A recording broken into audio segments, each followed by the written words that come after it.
Tras 2 días impresionantes en el FEM alternativo de Praga, KLA.tv le presenta un resumen de los momentos más importantes y las declaraciones más emocionantes. Permanezca atento. He entendido mal la abreviatura AWF. Siempre pensé que era una alternativa al Foro Económico Mundial de George Soros. Así que ya he preparado el saludo para mi discurso. Mis queridos, mis honorables no amigos de George Soros. Es bueno y agradable para nosotros que hayan elegido Praga, la ciudad donde nací, la ciudad donde he pasado toda mi vida, como sede de su conferencia. Por un lado, demuestra que Praga se presta a esta oportunidad en este momento, lo que es un signo de la relativa libertad que aún existe en nuestro país. Por otro lado, muestra otra cosa, la falta de libertad en Alemania, que me parece muy peligrosa. Esto es preocupante, no solo para los alemanes, sino también para nosotros en la República Checa. A lo largo de la historia, Alemania siempre ha sido nuestro vecino más importante y nuestro mayor vecino. Aunque no sea el más amable en todo momento. Creo que su idea a este respecto, su idea de firmar hoy aquí en Praga la declaración conjunta titulada Todo por la paz, es algo positivo, especialmente por los acontecimientos de este año en Alemania tras las elecciones y en mi opinión, por Friedrich Merz y su belicismo. El acto de hoy debería aportarnos ideas nuevas y concretas que podamos poner en práctica en nuestras actividades políticas. Les deseo debates positivos y constructivos y les agradezco una vez más su invitación y su atención a mis comentarios de hoy. Muchas gracias.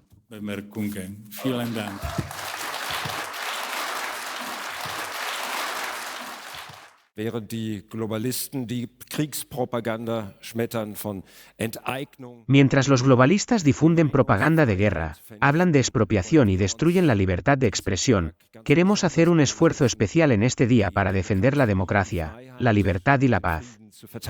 Y ustedes, queridos telespectadores en casa frente a sus pantallas y aquí en el centro de conferencias, saben que la libertad y la democracia no son deportes de espectadores. Se puede defender la libertad, se puede luchar por ella, y lo haremos juntos aquí este fin de semana. Erkämpft werden. Und das werden wir hier an diesem Wochenende gemeinsam tun.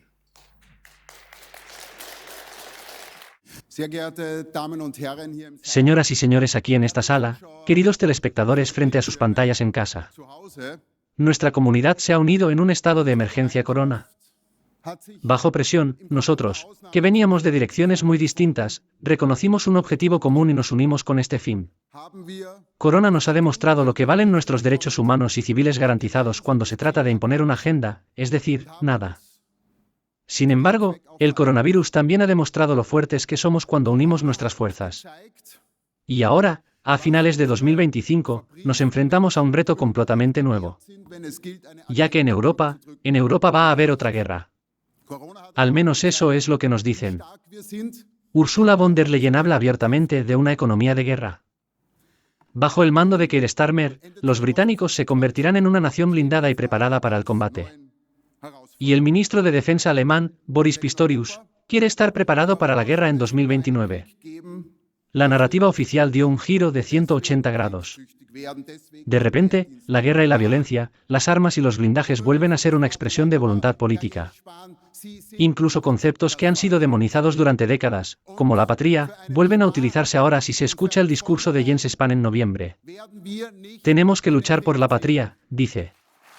Y por lo tanto se convierten en aptos para la guerra, por lo tanto van al servicio militar. Sí, posiblemente por la patria. Pero, señor Jens Spahn, usted no es la patria. Y no iremos a la guerra por un Spahn o un von der Leyen.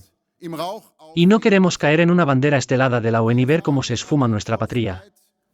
Decimos decididamente y sin concesiones no a la guerra. Y por eso dedicamos el programa de este año del segundo FM alternativo a la cuestión. ¿Cómo evitar la guerra antes de que estalle en Europa?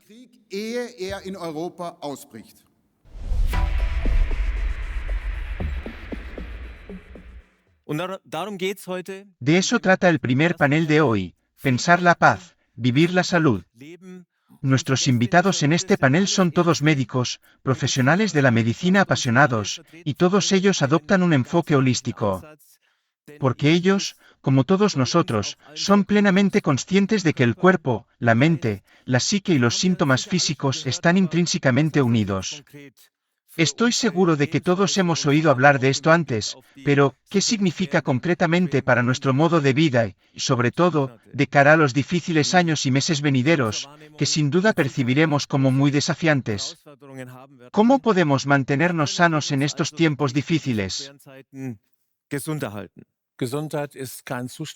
La salud no es un estado, sino un proceso constante de creación de armonía a nivel físico, mental y espiritual. En el plano físico, creamos armonía mediante una nutrición sensata y ejercicio adecuado. Mentalmente, la creamos reconociendo y resolviendo conflictos, y espiritualmente, la reconocemos sabiendo quiénes somos. La medicina convencional solo ve el cuerpo, no ve los otros niveles. Y como solo ve el cuerpo, solo puede tratarlo con medios físicos y dejar de lado las demás cosas. Y esto significa que la medicina convencional es muy limitada. No estoy en contra de la medicina convencional, la necesitamos, pero es limitada y hay que ampliarla considerablemente. ¿En qué se diferencia ahora su enfoque del médico convencional normal? Esta es la conexión que el ser humano siempre debe ser visto como un ser completo, y la tendencia se ha vuelto cada vez más fuerte en las últimas décadas que la medicina se ha subespecializado en subáreas cada vez más pequeñas, que, cuando se ven en conjunto, no pueden realmente captar al ser humano como un todo. Y yo, por supuesto, lo he visto muy claro porque he pasado mi vida profesional como médico técnico. Y la medicina técnica, por supuesto, no toma imágenes del alma ni de la mente, sino del interior del cuerpo y cree que ella sola puede encontrar la causa de la enfermedad y, por supuesto, eso no funciona en absoluto. Y luego, ¿cuál es en realidad nuestra herramienta más importante para la salud? Es el sueño. Y el sueño no es un problema somático, ni una solución somática que ofrece nuestro cuerpo, sino un sueño sano y reparador que comienza en la mente. Y si algo va mal en nuestra cabeza, en nuestra alma, en nuestra psique, entonces no hay sueño reparador, se produce a la fuerza con psicofármacos. Pero ese no es el instrumento con el que el sueño puede asegurar o restaurar la salud en varias horas cada día. 1 de cada 2 de nosotros muere a consecuencia de intervenciones médicas. Y si pasas por alto eso, y todos los libros sobre cómo vivir más tiempo en realidad pasan por alto eso, se trata de alimentos sanos, aire sano, todo eso es importante. Pero si pasa por alto la distancia a la medicina que es necesaria para mantenerse sano durante mucho tiempo, entonces la comida sana y los suplementos dietéticos no le servirán de nada. Si preguntas a ancianos de más de 100 años, te dirán que han comido cosas muy diferentes a lo largo de su vida. También vivían de forma muy diferente, salían mucho al aire libre, hacían mucho ejercicio, pero todos estarán de acuerdo en que tenían muy poco contacto con las intervenciones médicas.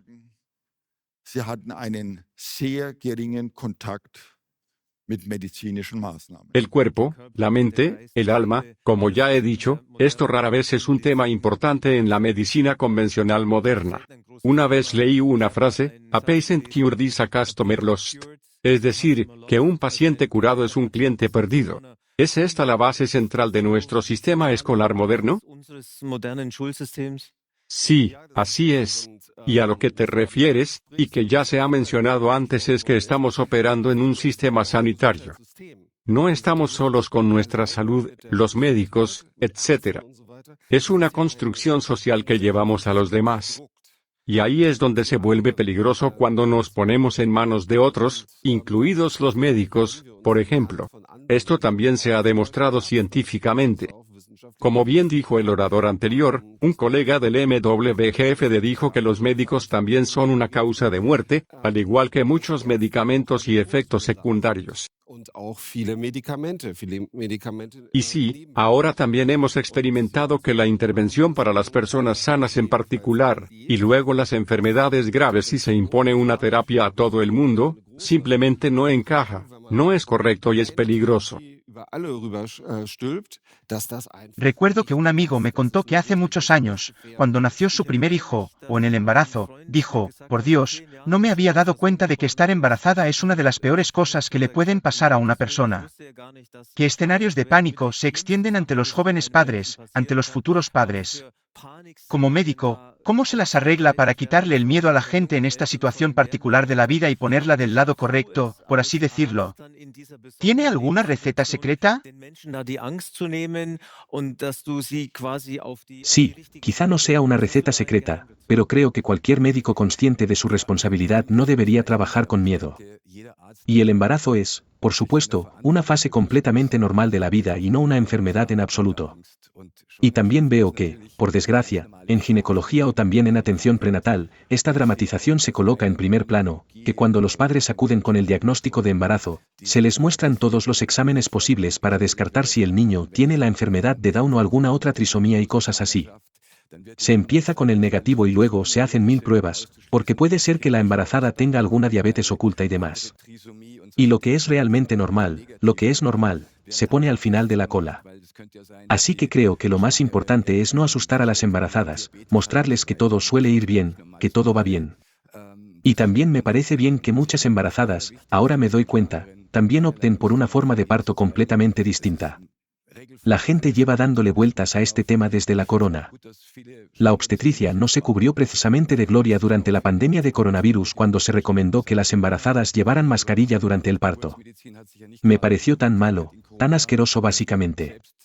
Una mujer necesita prácticamente cada molécula de oxígeno para sí misma y para el niño que está a punto de dar a luz. Y luego tiene que llevar una máscara. Así que hubo mujeres que realmente colapsaron. Y esto ha arrojado una imagen muy negativa sobre esta forma de medicina convencional, la medicina obstétrica, de modo que ahora muchas personas también han pensado en cómo podemos organizar el embarazo y el parto de forma diferente con la corona. Y ahora muchas se confían también a las comadronas, lo que personalmente me parece muy bien. Ellas son algo más prudentes en sus investigaciones. Las distancias ya no se respetan estrictamente. Los pacientes están más en paz, más consigo mismos, y como médico no puedo sino apoyarlo. Veo a muchas personas que ahora también intentan tener a sus hijos como partos en casa, acompañados por una matrona o en un centro de maternidad, y yo soy uno de esos médicos que nunca dicen nada en contra, sino que animan a los pacientes a hacerlo.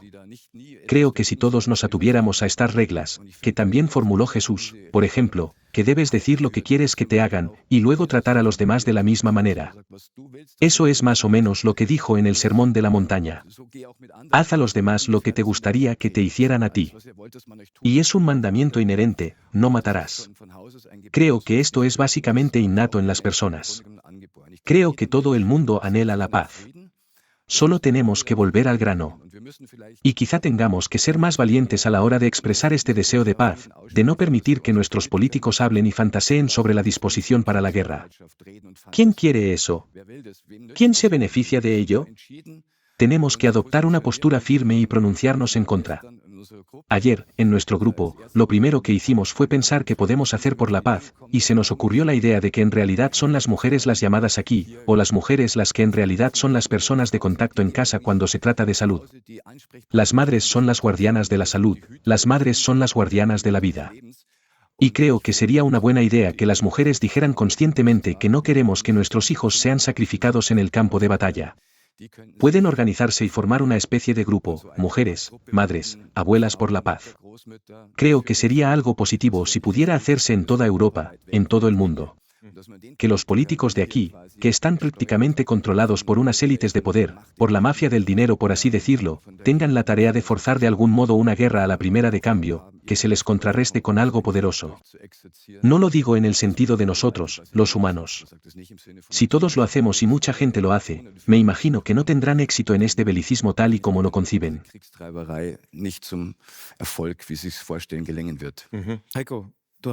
Eiko, has escrito un libro. En tu último libro, Game Over, parte 2, escribiste, entre otras cosas, eres lo que comes. Has advertido de un ataque a nuestro microbioma. En tu opinión, ¿qué debemos comer o no comer para mantenernos sanos? Sí, quizás una breve definición. ¿Qué es el microbioma? En realidad, se trata de la comunidad de microorganismos buenos y útiles de una persona, principalmente bacterias y sobre todo en el intestino. Así que estos son los pequeños ayudantes con los que estamos en simbiosis, es decir, en una buena comunidad, una comunidad de vida. No podríamos sobrevivir sin ellas. descomponen nuestros alimentos y nos ayudan a hacerlo. Tenemos casi 2 kilos de organismos extraños en nuestro interior con los que convivimos. Eso es el microbioma, por así decirlo. Y entonces se lanza realmente un ataque. Este microbioma, que es tan maravillosamente diverso, que es saludable, la diversidad es saludable, monopolizarlo, estandarizarlo. Así que, y lo mejor que puedes hacer al respecto y cómo debemos comer, que sea diverso, que sea colorido, que no sea solo una cosa de los supermercados una y otra vez, la misma comida, y no siempre solo a lo que podría jurar, sino que sea variedad. ¿Cómo podemos desarrollar una conciencia sana entre la población de que no debemos aceptar inmediatamente todo lo que se propaga, sino ser nosotros mismos críticos? ¿Cómo hacer que la gente tome conciencia crítica de su propia salud? Sí, hay una imagen que existe en medicina desde hace mucho tiempo, pero que a menudo se suprime un poco. Es el llamado médico interno. Si un médico goza del favor del público, entonces todo el mundo debería saber que tiene a su médico personal, a su entrenador personal, con él los 7 días de la semana, todos los días, de la mañana a la noche. Le cuida y le cuida mejor de lo que puede hacerlo cualquier otro médico, porque está dentro de él y porque integra cuerpo y mente, además. Reconoce pequeños detalles que no pueden detectarse con los valores de laboratorio y los procedimientos de diagnóstico por imagen. Die mit Laborwerten und mit bildgebenden Verfahren gar nicht erkannt werden können. Creo que lo que estaba claro desde el principio, lo que ahora han demostrado 250 estudios científicos, es que la intención de hacer daño estaba planeada desde el principio por toda esta agenda del coronavirus. Eso ya es obvio. ¿Cómo podemos acercarlo a la gente? Es una pregunta muy importante. Los medios de comunicación están muy solicitados aquí. En mi opinión, lo que ahora nos gustaría ver como respuesta a los coronavirus solo se está produciendo de forma marginal. Por tanto, aún estamos lejos de lograr un... Incluso se está juzgando mal, incluso se condena que la gente exija una reevaluación. Sí, claro, todo sigue reprimido, porque, naturalmente, siguen en el poder las personas que fueron seguidores, que fueron cómplices de todo esto y que, al menos, llevaron a cabo estas cosas en nuestro país. Y, naturalmente, no quieren que sus propias acciones negativas salgan a la luz. Por esta razón, creo que en la actualidad simplemente estamos suprimiendo lo que hay que suprimir. Pero me gustaría volver al orador anterior. La buena noticia de todo esto es que podemos reconocer que ahora necesitamos urgentemente una nueva medicina. Nos damos cuenta de que ya no podemos seguir con el sistema, que no podemos confiar en los médicos. Hace poco escuché una frase de la Asociación Médica Austriaca. La salud empieza con tu médico. Y eso es completamente erróneo, como acaba de decir el orador anterior, Gerd Reuter. Tenemos un maravilloso sistema de autorregulación y autocuración en nuestro interior. Y tenemos que reconocerlo. Y la salud empieza con cada individuo. Creo que lo que deberíamos haber aprendido con Corona es que debemos volver a responsabilizarnos de nuestra propia salud. Que no confiemos demasiado en ningún título ni bata blanca, sino ante todo en nosotros mismos y en nuestras propias fuerzas. Y creo que una de las máximas de supervivencia más importantes en medicina es, tanto como sea necesario, tan poco como sea posible. Menos es más. Y el importante dicho primum non nocere, es decir, lo primero es no hacer daño, es decir, no utilizar medidas que hagan más mal que bien. Si se cumple, se pueden conseguir muchas cosas. Veo mucha vergüenza.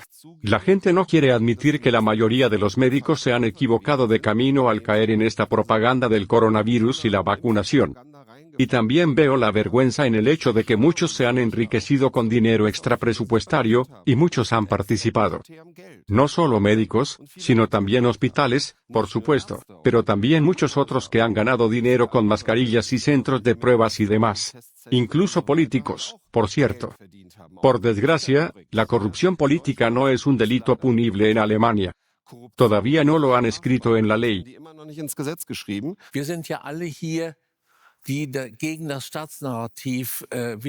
Aquí estamos todos los que nos hemos opuesto a la narrativa estatal, la hemos refutado, etc. Por eso nos atacaron, fui condenado por la BGA. Tienes que imaginarte, un año, 10 meses de prisión en libertad condicional por escribir un certificado médico. Tienes que echarle un vistazo. Llevo 55 años haciendo este trabajo y he expedido 80.000 certificados. Y de repente está mal. Entonces también se podría prohibir a un zapatero poner suelas a los zapatos y tipificarlo como delito. Es un circo de monos. Y simplemente tenemos que seguir en ello y seguir diciendo, pacíficamente, sin violencia, no, eso era lo que había que hacer y ese es el camino a seguir. Los que estamos aquí sentados hemos estado dispuestos a aceptar las desventajas y animamos así a otras personas a levantarse y unirse a la resistencia. Y estoy bastante seguro de que crecerá exponencialmente y todo este circo se derrumbará muy pronto. Wird sehr bald in sich zusammenbrechen. Os nombro ministro de Sanidad en virtud de mi cargo, a todos los que estáis ahí sentados. Están dotados de un presupuesto de 1.000 millones de euros, con un poder ilimitado, y prácticamente pueden iniciar cosas que nunca se han hecho antes. Por tanto, son libres de tomar decisiones. Señor Reuter, ¿cuál sería su primera medida en términos de resistencia para el futuro? También este miedo a la guerra que se cierne sobre nosotros. ¿Qué haría de primero? Aparte de deshacerse de Lauterbach. Políticamente. Bueno, yo devolvería la mayor parte del dinero inmediatamente.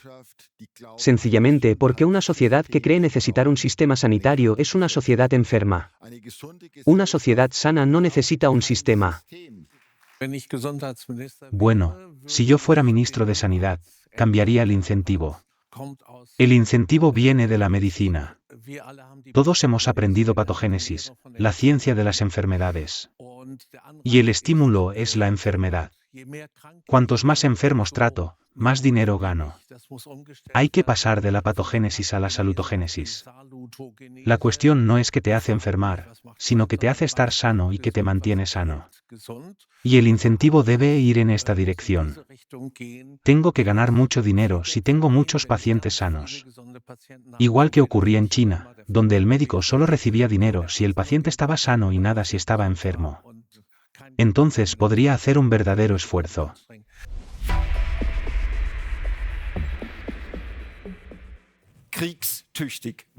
Prepararse para la guerra, aumentar el armamento, introducir el servicio militar obligatorio y declarar el estado de emergencia, eso es lo que se oye decir a los políticos de toda la UE. Se trata de una guerra anunciada. La guerra híbrida se convertirá en una guerra caliente en 2029. Esta es la previsión de la Bundeswehr, la OTAN y el ministro de Defensa alemán. Mientras que el estado de emergencia corona golpeó a la población casi como un rayo caído del cielo, esta vez se trata de un estado de emergencia con un anuncio y un plazo de tiempo correspondiente. Porque la UE, que durante años se ha centrado en temas como el woke, el género y la neutralidad climática, ahora se ve empujada de repente a entrar en guerra. Y, a pesar de todas las prisas, llevará unos cuantos años, y antes hay que aumentar el armamento. Pero, ¿cómo reaccionarán los que han despertado? ¿Cómo está reaccionando el movimiento por la libertad, sensibilizado durante la pandemia de coronavirus, ante esta amenaza prevista? Dejando a un lado al establishment, que espera beneficiarse de la propia guerra, la población se divide actualmente en los siguientes grupos: los que creen que la guerra contra Putin es una causa justa, ya que suponen que ellos mismos no se sacrificarán, sufrirán ni morirán en la guerra. Aquellos que siguen rechazando la guerra incondicionalmente, pero para quienes la guerra es abstracta y realmente lejana y que, por lo tanto, permanecen pasivos. Y luego están los que han reconocido el peligro y el corto tiempo de preparación de unos pocos años y que ya están trabajando activamente contra él y tratando desesperadamente de despertar a sus semejantes. El último grupo es el más pequeño, pero posiblemente el más importante. Al fin y al cabo, el cambio solo puede venir de los actores activos, pero solo si los actores pasivos pueden ser arrastrados tras ellos. Entonces, esperamos hasta 2029 para que caigan las primeras bombas y los muertos pavimenten el camino. ¿Esperamos congelados como un conejo frente a una serpiente? ¿O aprovechamos el tiempo y hacemos algo? Y cuando hacemos algo, la pregunta crucial es, ¿qué estamos haciendo exactamente?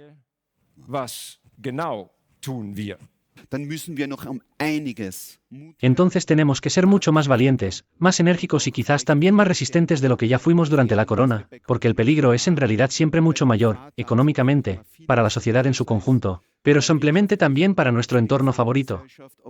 Y creo que hacer esto conscientemente y luego ponerlo en acción, en una acción valiente, eso tiene que ser el todo y el fin. Una vez me dijiste en una entrevista anterior que básicamente ahora estás completamente libre de miedo. Durante años, has sido un incansable defensor de la paz y en contra de la guerra. Como han dicho los dos oradores anteriores, en su opinión, a estas alturas todavía se puede agitar a la gente o todos los que han reconocido el peligro deberían construir un arca de Noé y refugiarse para el diluvio que se avecina o, como ha dicho otra persona, aprender ruso o llenar el depósito y huir.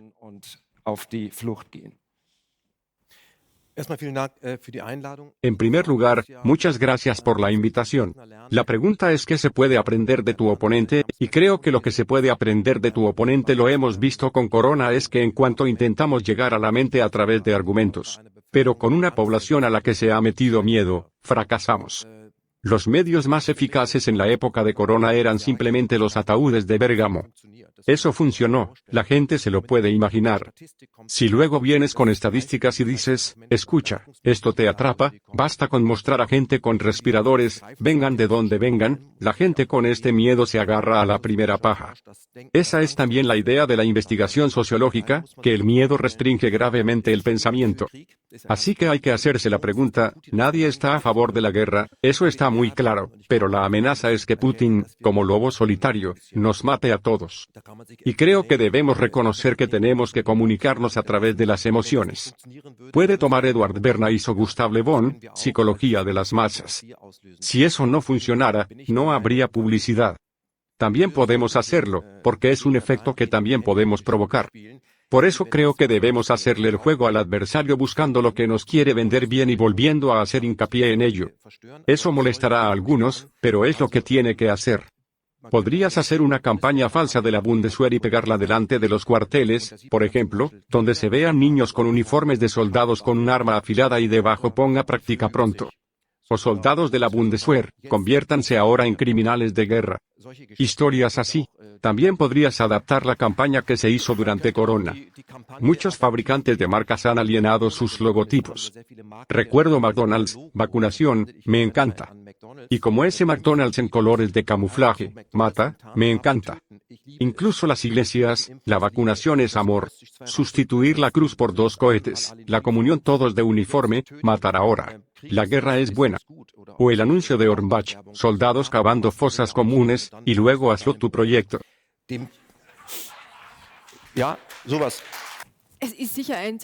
Sin duda forma parte de ello. Creo que mucha gente simplemente no se da cuenta de lo que significa la guerra. Mucha gente, sobre todo los jóvenes, ahora creo que casi todos, solo conocen la guerra por la televisión. Y luego están los héroes de guerra y las grandes películas bélicas, al que le sale a la Virgen después una idea. Simplemente, la guerra se representa de una manera completamente diferente. Y creo que es muy importante que la gente se acerque al verdadero carácter, al carácter cruel de la guerra, y que esto también sacuda a la gente. Pero eso solo no puede ser, porque ese es exactamente el problema que mencioné antes. Si simplemente sorprendes a alguien y lo preparas aún más de lo que ya está, entonces se quedará colgado. Sinceramente, si no tiene salida, si no tiene nadie con quien hablar, ninguna comunidad, nadie que le diga encontraremos salidas y soluciones juntos, entonces le dejas solo con esos momentos de shock e imágenes de shock, con ese miedo que le estás infundiendo de nuevo, y creo que aún más impotente. Por supuesto, hemos aprendido mucho de los fenómenos psicológicos durante el periodo de la Corona, se ha mencionado a Le Bon y compañía. Todos nos preguntamos, ¿qué ha pasado realmente? Y en este sentido, creo que nos hemos vuelto un poco más inteligentes sobre cómo podríamos proceder la próxima vez que el Estado se haga cargo para que no nos vuelvan a tomar el pelo. Y lo que realmente he notado es que incluso los que supuestamente están en el lado correcto se dejan llevar demasiado por el miedo. Algunos temían vacunarse por el coronavirus, otros temían perder su libertad. Al final, eran miedos. Y ahora se trata de eso otra vez. Unos tienen miedo de que llegue la guerra, otros tienen miedo de los rusos. Así que hay diferentes temores en ambos lados. Y el miedo siempre me parece un mal consejero. En otras palabras, primero quiero animar a la gente a que no esté en contra de algo, sino a favor de algo. Y eso significa que luchar contra la pobreza es un concepto estúpido, porque, ¿qué se supone que debemos hacer? ¿Debemos luchar contra los pobres? Entonces sería mejor centrarse en la riqueza en lugar de luchar contra la pobreza. Y si quieres la paz, entonces no debes trabajar en la guerra, sino en la paz. Y entonces deberíamos analizar qué es realmente especial, y de dónde procede realmente la dignidad humana. Hemos sido creados por Dios, tenemos dignidad humana. Y esta dignidad humana no es una construcción abstracta, sino que cada persona es importante y valiosa, tanto el supuesto oponente como la supuesta persona correcta que siempre está de mi lado. La objeción de conciencia es un método muy sencillo de enviar una señal, mantener ocupado a todo el aparato militar, hacer subir las estadísticas y dejarlo claro. Somos de una misma promoción. Y siempre hablamos aquí de unos 500.000 jóvenes que se incorporan cada año como carne de cañón. Si un barrio solo dice, podéis jugar a la guerra allí, pero yo no, podéis ponerme en alguna fábrica de conservas si queréis jugar allí, pero no conmigo al frente. Por una vez es una declaración, y como ciudadano realmente puedes marcar la diferencia, porque por supuesto que causa impresión, porque una guerra sin guerreros es de algún modo difícil de liberar. Tú has dicho medios de comunicación dominantes, yo hablo ahora de medios de comunicación estatales. Se trata de una situación oculta por el cuento de hadas del cuarto poder, por la narrativa de que el periodismo es independiente, que puede ser objetivo a través del cuento de hadas de la radiodifusión que nos pertenece a todos. Acabo de escribir un libro sobre esto, Staatsfunk, radio estatal. Probablemente ni siquiera sea necesario hablar de esto, pero el Estado también tiene algo que decir en los medios de comunicación corporativos. Tenemos puertas giratorias que llevan a destacados redactores a convertirse en portavoces del gobierno, a compañeras a convertirse en portavoces de Frank-Walter Steinmeier. Tenemos subvenciones, directas o indirectas, tenemos campañas publicitarias, tenemos servicios secretos que tienen sus cabezas de puente en todas las redacciones importantes, su gente que se asegura de que determinadas narrativas salgan adelante. Tenemos aparatos de propaganda que suministran el vocabulario, que suministran el personal que está disponible para las entrevistas. Así que no tenemos periodismo independiente, en esa medida no deberíamos confiar en que aquí estamos recibiendo narrativas, que aquí estamos recibiendo cualquier cosa que pueda criticar la política. Entonces, ¿qué necesita la gente? ¿Qué necesitaría para levantarse más contra la injusticia, si a favor de la paz y la libertad? Y la primera conclusión que cabe extraer de ello es que podemos derivar medidas a largo plazo, además de medidas inmediatas. A largo plazo, que es un poco como construir un castillo en el aire, por supuesto también tendríamos que abordar y reestructurar masivamente el sistema sanitario a largo plazo, como se ha debatido en el panel anterior, para que vaya en la dirección de la salud y la capacitación de las personas. La psicología trata realmente de la psique de las personas o del hecho de que estén tan debilitadas psicológicamente, que sean impotentes, que no se sientan eficaces, que arrastran muchas heridas internas de la infancia o de la escuela, que les dicen que sean obedientes, que sean buenas, que no se levanten, que no se rebelen. Así que ahí es donde tenemos que empezar, simplemente reconstruyendo a las personas internamente, fortaleciéndolas internamente, construyéndolas en un sistema escolar y también dándoles autoeficacia, en un sistema sanitario que mire, y preste mucha más atención a la psique, al estado mental de las personas, y entonces la propia sociedad se volvería mucho más fuerte y más capaz de defenderse de nuevo. Al fin y al cabo, todo el mundo es solo una parte, una única parte de la sociedad. Ahora es así, son todos niños pequeños, heridos, asustados, y discuten entre ellos, a veces como en un jardín de infancia, menos como en una sociedad adulta. Así que por ahí hay que empezar con mucha fuerza. Eso es lo que me entusiasmó de todo el asunto. Tienes que quererlo. Estas son las personas que te han indicado que lo quieren.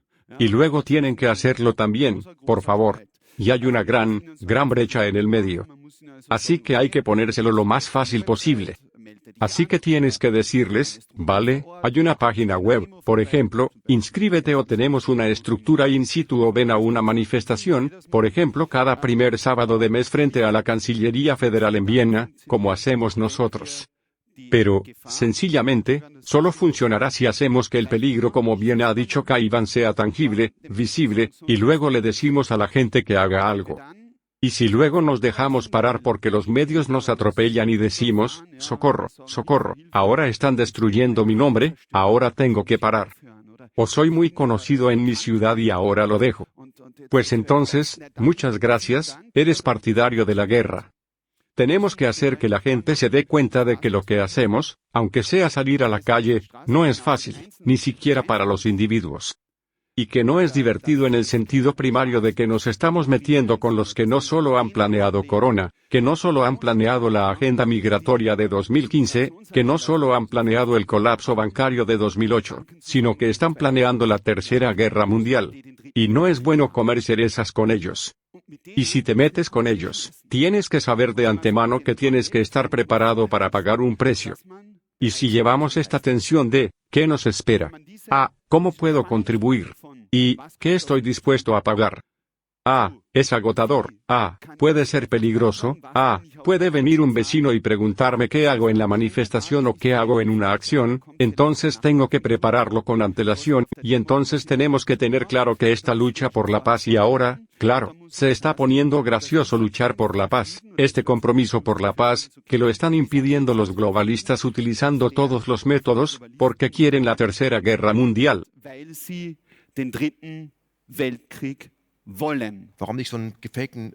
¿Por qué no un puesto falso como este, donde hay una prótesis, si ahora te van a tomar muestras? Así que hay muchas formas de despertar a la gente, pero para ser menos cínicos. Me pregunté por qué se ha hecho tan poco en la calle en los últimos años, aunque haya tantos educadores dando charlas. Y entonces me di cuenta de que los que hacemos las presentaciones, con mucho PowerPoint y demás, al final estamos sirviendo a un formato escolar. Hay gente sentada abajo y un orador sentado arriba que lo hace bien, que es elocuente y se ha preparado. La gente está sentada abajo, aplaudiendo, diciendo que tiene mucha razón, pero permaneciendo pasiva. Y por eso dije, vale, ya no puedo dar conferencias así, porque no es que la gente no lo sepa. Así que no falta quien no lo sepa. Tenemos muchos Radio Londons, pero, ¿cómo conseguimos que la gente participe? Y entonces tenemos que darnos cuenta de que hemos pasado por todos los sistemas escolares, desde la guardería hasta. Y hemos aprendido allí esta rota invisible, a saber, la obediencia. Estamos muy adoctrinados y pensamos que esto es la civilización. Yo siempre digo que es exceso de adoctrinamiento. Así que obedecemos y hay un premio para la gran obediencia. Y los más obedientes son nuestros alumnos modelo, desde Bucks hasta Ursula von der Leyen. No se cayeron de los árboles, se hicieron así. Y para que podamos reintroducir a la gente en su vida real, solían ser como 3 niños de 4 años, donde pataleaban. Dije, vale, subiré a la gente al escenario. Suben al escenario personas que antes han puesto una frase en una caja de notas, un mantra, un miedo. Y luego suben al escenario y hablan de sí mismos delante de 2, 3, 4, 500 personas. Y entonces también cae un umbral de vergüenza, porque mucha gente luego habla de cosas, por ejemplo en la época de la corona, de cómo fueron avergonzados, de cómo fueron perjudicados. Y luego experimentan entre el público que nadie es en cierto modo malicioso, sino que hay una cantidad increíble de aplausos porque la gente se atreve a hacerlo. Y todo el mundo puede identificarse con estas historias. Necesitamos tener una idea clara de a dónde queremos ir realmente, y esta idea de a dónde queremos ir es, de nuevo, muy simple: ama a tu prójimo como a ti mismo. Y si como sociedad conseguimos tratarnos con sensatez y recuperar una base, porque eso se ha perdido, entonces tendremos una oportunidad de imaginar el tipo de futuro que queremos. Decir simplemente, sí, no quiero estar enfermo, no quiero la guerra y no quiero ser pobre, no es una visión, es una vaga esperanza. Y de eso se trata, creo, en primer lugar de saber para qué hago todo esto, hacia dónde quiero ir realmente, individualmente y como sociedad, en segundo lugar de darme cuenta de que yo mismo soy eficaz y solo tengo que hacerlo, no importa de qué manera, no tiene por qué estar predeterminado, los seres humanos somos tan increíblemente creativos. Vaya a un supermercado o a una farmacia, y vea lo que se le ha ocurrido a la gente, una tienda de tecnología, es una locura lo que somos capaces de hacer los humanos. Y no se nos ocurre cómo llegar a algo tan banal como una guerra que utiliza métodos tan primitivos, ni siquiera tiene silueta, está burdamente tallada y es el mismo trozo de madera desde hace siglos, donde se nos repiten las mismas tonterías una y otra vez. Ahora sí que se acabó. Así que realmente creo que el FEM alternativo debería y puede aprovecharse también aquí, que deberíamos unir fuerzas y formar amplias alianzas. Cuanto más amplios sean los puentes, cuanto más amplias sean las alianzas, más difícil será eliminar o localizar y atacar a alguien en particular. Y solo creo que si conseguimos enfrentarnos a estos pocos, que están muy bien organizados, con una sonrisa, entonces la resistencia también es divertida. De lo contrario, siempre es como tener un cuchillo entre los dientes y entonces no es divertido. Tenemos que ver cómo la resistencia a este pequeño grupo puede ser divertida, para que la próxima generación también participe, porque no son superiores a nosotros en términos de inteligencia, simplemente están mejor organizados. Y cuando empezamos a construir estructuras, son más estables que lo que puede lograr un individuo. Y ese es el futuro. ¿Cómo te escapas de la represión que te espera? Kaivan lo ha resumido muy bien. Se trata de abordar las cosas con un poco de ligereza y una sonrisa en la cara, no con obstinación ni por miedo, sino por confianza en Dios. A mí me pasa lo mismo. Lo afronto sin miedo. Solo sé que tengo esta tarea. Tengo que hacerlo. Sé cómo funciona el otro lado. He experimentado todo esto intensamente. ¿Cuántas cuentas me han cancelado la Hamburger Sparkasse y el Apotheker Erste Bank? Entonces se te acercan y te dicen, señor Bonin, no tenemos nada en contra de sus opiniones políticas, pero búsquese otro banco. Y todos lo hacen uno tras otro. Luego viene un Volksbank Lüneburger Heide, que dice adiós, la Sparkasse Hamburg Buxtehude. No, eso no funciona con nosotros. Entonces llega un proveedor de servicios de pago como PayPal, y básicamente siempre dice después de una hora, no con usted. O Stripe recibe una llamada de un periodista de ARD el viernes por la noche. ¿Sabéis qué clase de tipo es? Y de repente tengo mi cuenta bloqueada el sábado por la mañana. Así que simplemente tienes que darte cuenta de que es bastante normal que me censuren en las redes sociales y limiten mi alcance. La libertad de expresión está lejos de ser libertad de alcance, todo es normal desde hace mucho tiempo.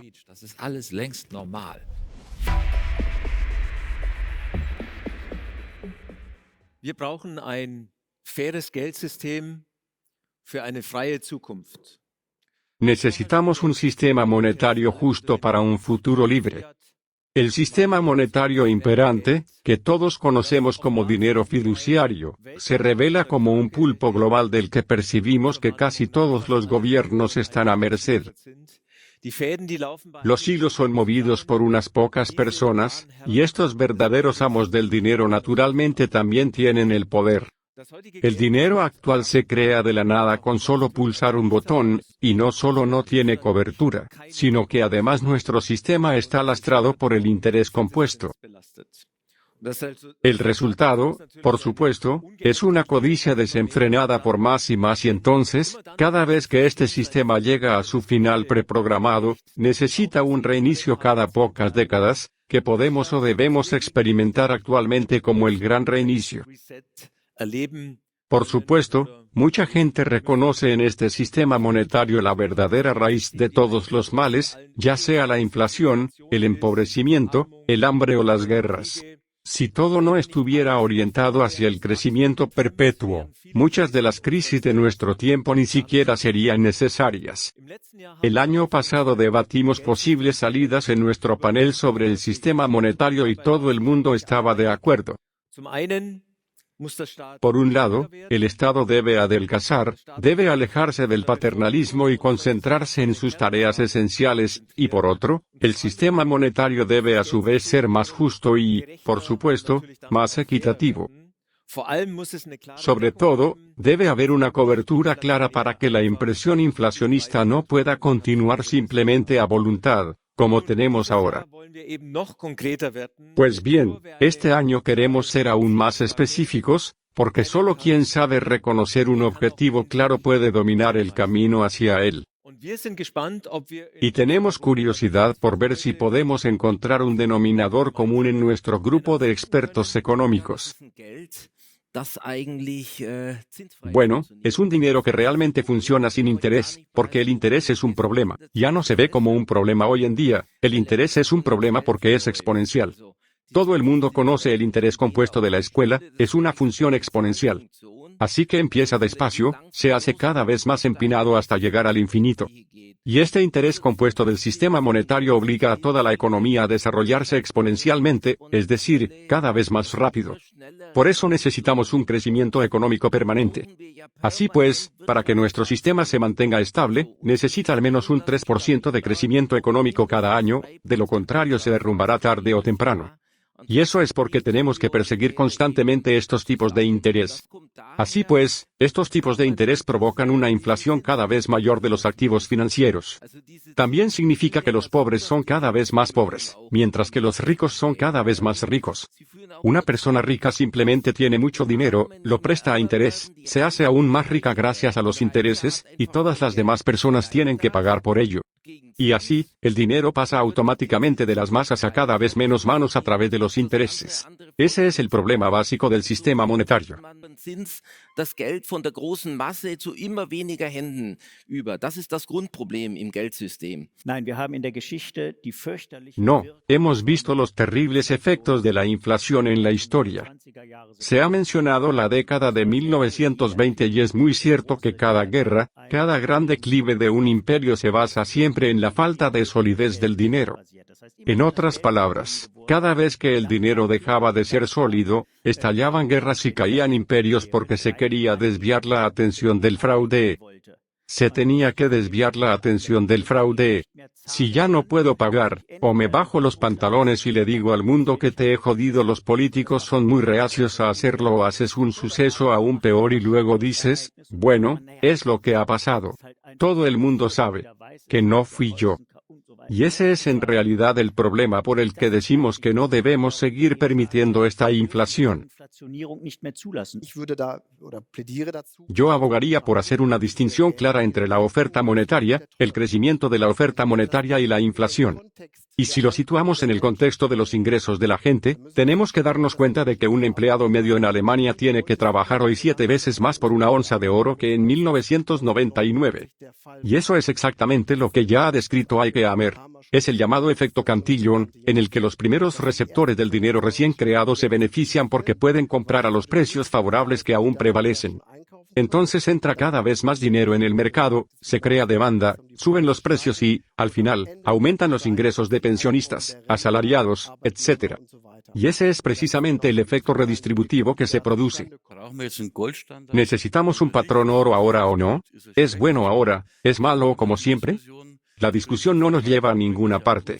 También nos está llevando aún más profundamente a la división entre expertos, pero simplemente necesitamos crear de nuevo un sistema monetario que tenga una conexión real con el rendimiento real de las personas.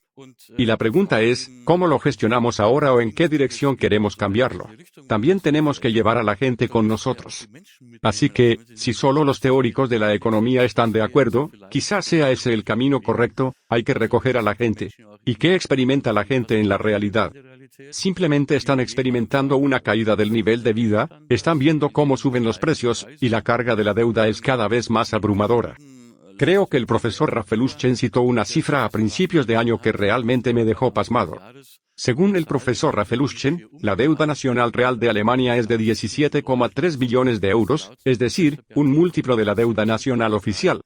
Por supuesto, también está la deuda nacional no oficial, las pensiones de los funcionarios que no se cubren con recursos de capital, los saldos Target 2, los presupuestos en la sombra ESM, ESF y como se llamen los paquetes de rescate.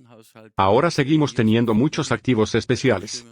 Así que el sistema que tenemos ahora, creo que todos estamos de acuerdo, va a chocar contra la pared de todos modos. Porque tendríamos que tener un crecimiento económico mundial del 10% al 15% en todas las naciones durante los próximos 50 años para tener alguna posibilidad de pagar la deuda.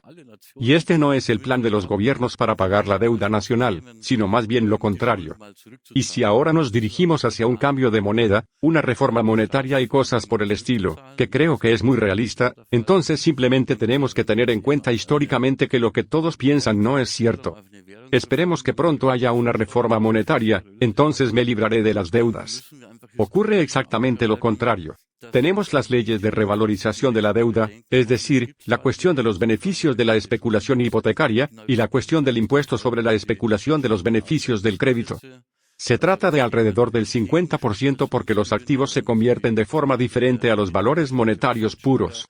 Y, por supuesto, eso no se aplica al Estado ni a los bancos, pero sí a las empresas y a nosotros, los ciudadanos. Las leyes siguen vigentes y, de hecho, estas son para mí las cuestiones clave en el ámbito de los sistemas monetarios, que ahora también deberíamos abordar. Y si entonces tenemos una moneda con patrón oro o sin él, quizás también tengamos un patrón oro flexible, lo que significa que solo un cierto porcentaje de la oferta monetaria mundial está respaldado por activos reales. Si es oro, plata u otra cosa, tenemos que verlo, pero soy claramente de la opinión de que necesitamos algún tipo de referencia vinculante a los resultados económicos reales, y también tenemos que decir adiós a nuestro sistema económico actual, que se basa únicamente en el crecimiento.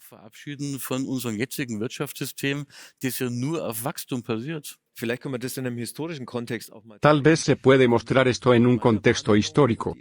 En mi percepción, y esto es realmente solo superficial cuando se trata de finanzas, hay ciertos poderes en el fondo que idearon este sistema en algún momento. Está la palabra clave Jekyll Island 1913, cuando la fundación de la Fed fue decidida en una especie de golpe de Estado por el gobierno de la época, todos los diputados y senadores estaban en sus vacaciones de Navidad. Entonces se impulsó todo con unos pocos elegidos. También existe la idea de que había algunos críticos de este sistema en el Titanic, que luego fueron eliminados con él. Estos poderes en el trasfondo, que no puedo nombrar ahora, han organizado deliberadamente este sistema de tal manera que estemos en cuasi desacuerdo sobre estos diferentes puntos de vista, y los gobernantes reales ni siquiera se hagan visibles como resultado.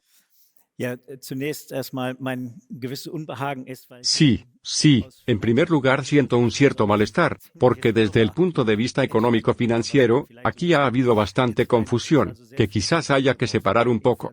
Así que se han juntado muchas cosas: inflación, deflación, crecimiento económico, crisis, y se ha metido todo en el mismo saco como si solo tuviera una causalidad, inflación o deflación o algo así, lo cual no es correcto. Más bien, de lo que tenemos que darnos cuenta es de que siempre que hay una intervención manipuladora, se favorece a una persona y se perjudica a la otra. Eso es lógico. Si aumento el valor del dinero para alguien en particular, la deflación, entonces otra persona que ha pedido dinero prestado, y tiene que devolver un valor real más alto, tiene un problema. Punto. Ahora llegamos a lo de la isla Jekyll y demás. Lo que ha ocurrido aquí es exactamente lo que no debería ocurrir en el dinero desde el punto de vista del ciudadano. A saber, que un pequeño grupo, un cartel, se reúne y dice que tenemos permiso, y solo nosotros tenemos permiso para crear dinero, y el Estado no solo nos da permiso sino que obliga a todos los demás a crear solo nuestro dinero. Es como tener una caja en una fiesta, donde puedo decidir quién se lleva qué bonos. A mis amigos y conocidos los bonos les salen gratis. Los consiguen así, otros pagan un poco más por ellos. Y cuando al final se acaba el alcohol o lo que sea, entonces les doy a los demás muchos de los bonos para otra cosa, sabiendo que no van a conseguir nada más por ellos porque el alcohol o la fiesta prácticamente se han acabado. Y ese es el lío. Estos banqueros que se reunieron en la isla de Jekyll han creado esta oportunidad para sí mismos. Y encima decían que como somos los únicos que tenemos dinero, y ahora estamos animando al Estado a que solo utilice nuestro dinero para fines económicos, y de hecho deje salir un poco el oro de la circulación, el Estado siempre nos salvará y siempre dependerá de nosotros. Y ese es el verdadero lío. En otras palabras, lo que ha sucedido aquí es que los creadores de dinero, estos banqueros que se han reunido, se han liberado del riesgo de tener que asumir de alguna manera la responsabilidad de esto. Y entonces en 1971, Nixon declaró la bancarrota de los Estados Unidos y dijo: cuidado, os hemos jodido, no podemos entregaros nada, hemos creado más dinero del que tenemos, del que deberíamos tener, y no podemos entregar el oro, así que digo que por ahora, temporalmente, voy a desvincular el oro del dólar. Eso es todo lo que hizo, se declaró en bancarrota. Y a partir de esta insolvencia, entonces dijeron: ahora no tengo más ataduras, ahora este cártel privado de banqueros en Nueva York puede hacer todo el dinero que quiera, no tienen más riesgo. Porque no tienen que dar nada a cambio, nada. Puede seguir imprimiendo recibos como en la caja registradora de recibos. En otras palabras, cuando la gente quiere ir a casa y decir, en la caja de bonos: ahora devuélveme mis euros o dólares, lo que te dimos, entonces dices: no, No, dice que solo te devuelven los bonos.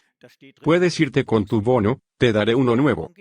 Dice, una broma, ¿sé si habrá otra fiesta el año que viene? A ver, no lo sabemos, te lo puedes llevar. Y ese es realmente el lío. Y el oro realmente protege contra eso. Hay otras cosas que protegerían contra eso. Pero el oro siempre ha demostrado ser especialmente fiable a lo largo de la historia. Y el oro nunca ha defraudado la confianza en la historia. Y esto no es más que un argumento publicitario de que el oro también puede volver a utilizarse para restablecer esta confianza básica en la moneda. Eso acaba de ser destruido con las monedas actuales. Deberíamos criticar el hecho de que la gente gobierne sobre la gente. Esa es la verdadera cuestión. Y lo único que podemos añadir sobre la falsa legitimidad de la Reserva Federal estadounidense, Fed, es la forma en que hoy en día se hace justicia en el mundo. Que tenemos una ley estatutaria. Sí, la ley es simplemente creada por algún grupillo, que luego dice que ahora la calefacción es obligatoria. Y, por supuesto, no me gusta que mi calefacción deje de ser adecuada. Sí, y así fue exactamente en aquel entonces, el euro nos fue impuesto sin que tuviéramos la oportunidad de oponernos. En otras palabras, es un derecho impuesto. Y el derecho impuesto es injusticia. La ley se acuerda entre las partes contratantes, y en estos acuerdos o contratos se incluye que todas las partes sean consideradas en los contratos, que se acuerde voluntariamente y no, si es como ha sucedido en el pasado y como lo hemos permitido hoy, que la ley sea impuesta a la gente por un grupo. Entonces, ¿quién emitirá el dinero mejor y más justo del futuro? Probablemente no será el BCE, ¿verdad? Erich, ¿qué opinas? Sí, de ninguna manera, porque incluso en el sistema monetario actual sin el patrón oro dependemos de unos pocos poderosos, yo los llamo nonlitos, no solo las élites, pero eso es el nuevo orden mundial y las élites, los poderes en el fondo. Las élites del non controlan la creación de dinero hoy en día, y también determinan hacia dónde se dirigen realmente la geopolítica, el grupo de los tercios y la política de licencias de los bancos centrales. No son bancos centrales independientes, son todos privados. Se remonta al banco inglés, creo que fue en 1792, donde el Estado inglés cedió el poder de emitir su propio dinero a particulares. Así que eso se remonta mucho más atrás. Y tanto si necesitamos al BCE como a la Fed, simplemente necesitamos sistemas estables de igualación de valores. Simplemente decimos sistema financiero o sistema monetario o sistema de divisas, simplemente necesitamos una divisa o principio de igualación de rendimientos. Puedes hacerlo ahora con dinero sin respaldo, con dinero respaldado, pero sobre el tema del estado del oro, para volver a eso brevemente.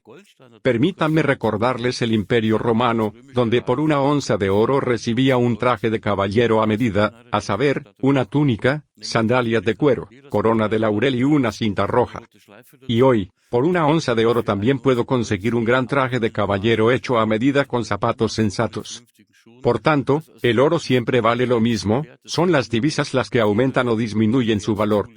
Así que el hecho de que el oro se esté duplicando, multiplicando por 10, o incluso la plata y compañía, es una completa ilusión.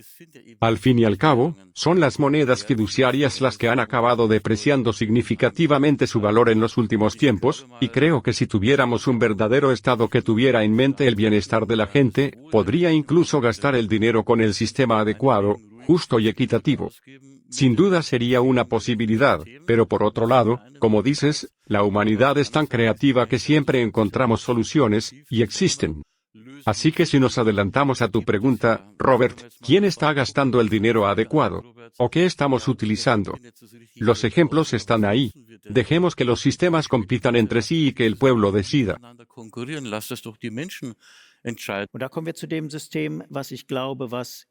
Y eso nos lleva al sistema que creo que se aplicará ahora. Tenemos problemas inmediatos en el sistema financiero. Tenemos desequilibrios que han surgido porque se ha engañado a la gente haciéndole creer que puede distribuir préstamos o crear dinero sin riesgo. Podrían conceder préstamos a Ucrania y nadie se preguntaría cómo se devolvería el dinero. Simplemente ganarían más. Y ahora puede ocurrir que estos fondos tengan que cancelarse porque el deudor que recibió el dinero simplemente diga, ya no puedo devolverlo. Esto ocurre actualmente en 20.000 empresas al año y más, solo en Alemania. Pequeñas cantidades, grandes cantidades, no lo sabemos, pero eso provoca lagunas. Y ahora tenemos el problema en un balance bancario que esperaban que el dinero volviera, el empresario X y Z, que ahora está en quiebra, o el deudor que ha entrado en insolvencia personal, o Ucrania, que no lo devolverá, quizás Francia pronto, que tampoco podrá devolverlo, y así sucesivamente. Su balance bancario ya no es correcto. O bien ellos mismos ya no tienen capital propio, que entonces está en el pasivo, porque si simplemente pierden activos en el activo porque el dinero que todavía esperan obtener de la otra persona es un activo para ellos, para el banco, entonces tienen que hacer algo ahí. Ocurre lo mismo con los bancos centrales, y los bancos centrales pueden salir del asunto de forma sencilla y elegante simplemente revalorizando el único elemento de su balance que puede ser valorado, y ese es el oro. ¿Qué sugerirías? ¿Cuál sería tu idea ideal de un sistema monetario en el futuro para lograr la paz y la acción? Cualquiera puede ver la película El milagro de Wörgl. Es una película realmente hermosa y también muy auténtica. Conozco la historia de Wörgl y es muy auténtica, cómo un sistema sin intereses sacó de repente a una pequeña comunidad de Wörgl de la crisis económica mundial. Cómo cientos de otras comunidades quisieron unirse después, hasta que todo se impidió por la fuerza. Así que, en última instancia, todo se reduce a los intereses. Un sistema basado en el interés siempre conduce a la guerra. El profesor Gustav Ruland también lo escribió hace 150 años en su libro Sistema de Economía Política. Escribió que la guerra es el modo de adquisición de los ricos. Así que también escribe que mientras tengamos capitalismo de intereses, siempre habrá guerra. Sencillamente porque el tipo de interés exponencial conduce automáticamente al sobreendeudamiento y al final hay guerra, donde los estados luchan entre sí. Peor aún con el patrón oro, porque entonces, al fin y al cabo, todo gira en torno al oro. No con una oferta monetaria constante, no podría llegar a ser exponencial. La oferta monetaria no debe ser constante, porque la economía crece y la oferta monetaria debe adaptarse a la economía. Eso es lo que lleva a la crisis. Eso es lo que conduce a la crisis. Ese es el problema. Acabamos de ver en los ejemplos de Escocia y Gran Bretaña que no es así. Pero hay suficientes ejemplos en los que esto ha conducido a crisis y guerras. Especialmente durante la Gran Depresión, seguida de la Segunda Guerra Mundial, no es casualidad que se sucedieran así. Así que Estados Unidos estuvo en la Gran Depresión hasta 1939.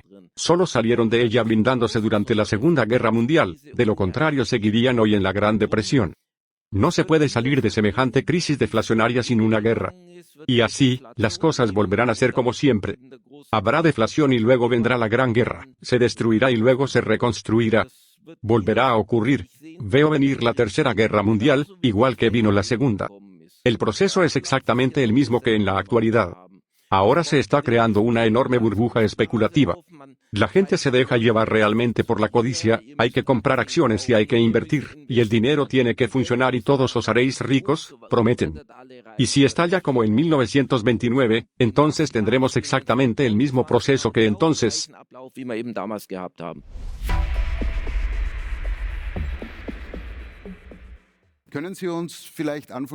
¿Podría empezar resumiendo brevemente cómo imaginaría una Europa mejor? Con mucho gusto, señor Magnet. En primer lugar, muchas gracias por la invitación. Estoy encantada de estar aquí. Es un gran honor para mí estar aquí en lo que creo que es el segundo foro alternativo, el segundo FEM alternativo. Punto. Alemania debe considerarse parte de una red de estados europeos soberanos. Estamos a favor de un modelo.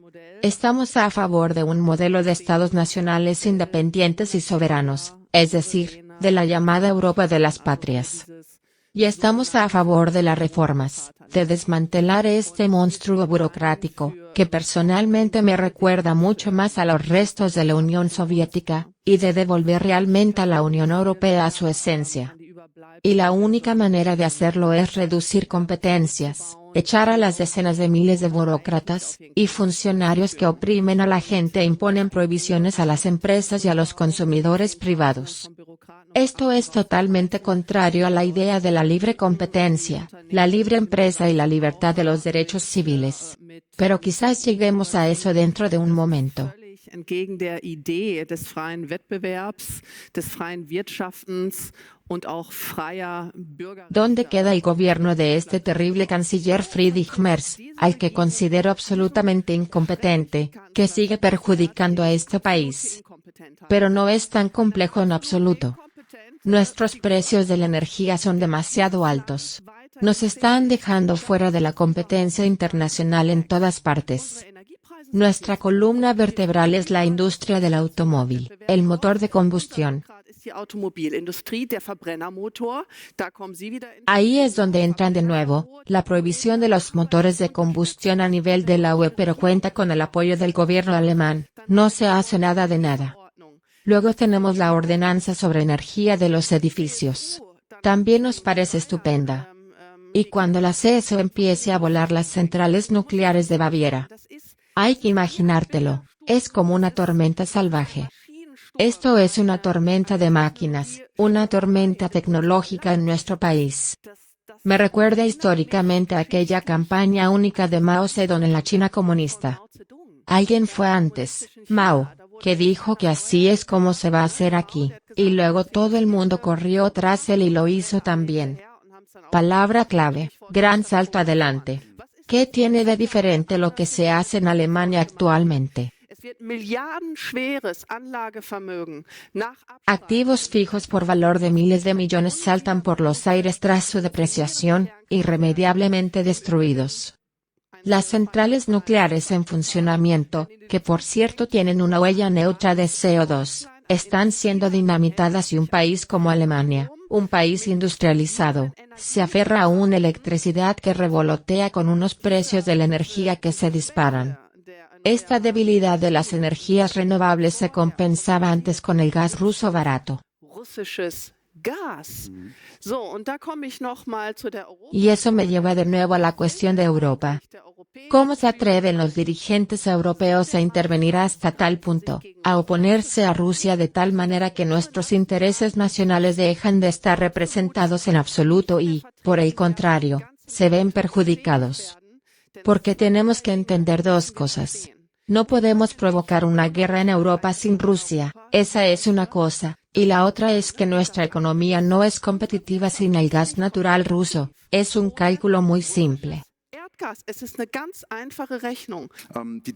La digitalización podría ser una posibilidad para los que están en el poder, al menos eso es lo que hemos estado discutiendo hoy, que el dinero digital del Banco Central, el vínculo con la identidad digital, será una forma de represión contra los ciudadanos y también contra la oposición.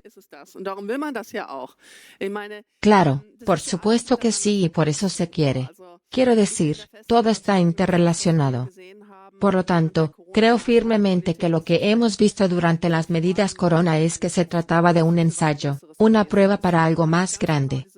Los sistemas se han puesto a prueba para ver exactamente hasta qué punto se pueden tomar medidas represivas para restringir los derechos civiles, y hasta qué punto la gente estará de acuerdo con la manipulación, la agitación y la propaganda de los medios de comunicación.